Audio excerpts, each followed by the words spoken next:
Hello guys, ഇന്ന് നമുക്ക് വാഷി tips ഉണ്ടാക്കാം, അതും പേർപ്പിൾ കളറിൽ. ആദ്യം ഒരു ട്രാൻസ്പെറൻ്റ് ആയിട്ടുള്ള പ്ലാസ്റ്റിക് കവർ എടുത്തിട്ട് അതിൽ കളേഴ്സ് വെച്ച് ഇതുപോലെ ഒന്ന് വരഞ്ഞു കൊടുക്കുക. എന്നിട്ട് കുറച്ച് വെള്ളം ഒന്ന് കൊടിഞ്ഞു കൊടുക്കുക. സ്പ്രേ ബോട്ടിൽ വെച്ച് സ്പ്രേ ചെയ്തെടുക്കുന്നതായിരിക്കും ഒന്നുകൂടെ നല്ലത്. എന്നിട്ട് A4 ഷീറ്റ് എടുത്തിട്ട് ഇതിന് മുകളിൽ വെച്ചൊന്ന് പ്രസ് ചെയ്ത് കൊടുക്കുക. അപ്പോൾ ആ കളറൊക്കെ ഇതിലായിട്ടുണ്ടാകും. എന്നിട്ട് അതൊന്ന് ഡ്രൈ ആയതിനു ശേഷം നമുക്ക് വേണ്ട വിധത്തിലൊന്ന് ലൈൻസ് ഇട്ട് കൊടുക്കുക. ഞാനിപ്പോൾ ഇവിടെ കറക്റ്റ് അളവൊന്നും എടുത്തിട്ടില്ല.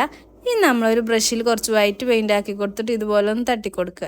ഞാനിപ്പോൾ ഇതിൽ കുറച്ച് സ്റ്റാർസും മൂൺസും ഒക്കെയാണ് വരച്ചു കൊടുക്കുന്നത്.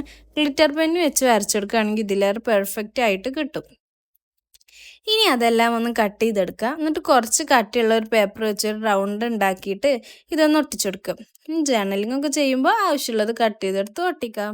അപ്പോൾ നിങ്ങൾക്ക് വീഡിയോ ഇഷ്ടപ്പെട്ടിട്ടുണ്ടെങ്കിൽ ചാനലൊന്ന് സബ്സ്ക്രൈബ് ചെയ്ത് സപ്പോർട്ട് ചെയ്യാം കേട്ടോ. പിന്നെ എന്തെങ്കിലും ഒന്ന് കമൻറ്റും ഇടുക, വീഡിയോ ഒന്ന് ലൈക്കും കൂടെ ചെയ്യുക. ബൈ.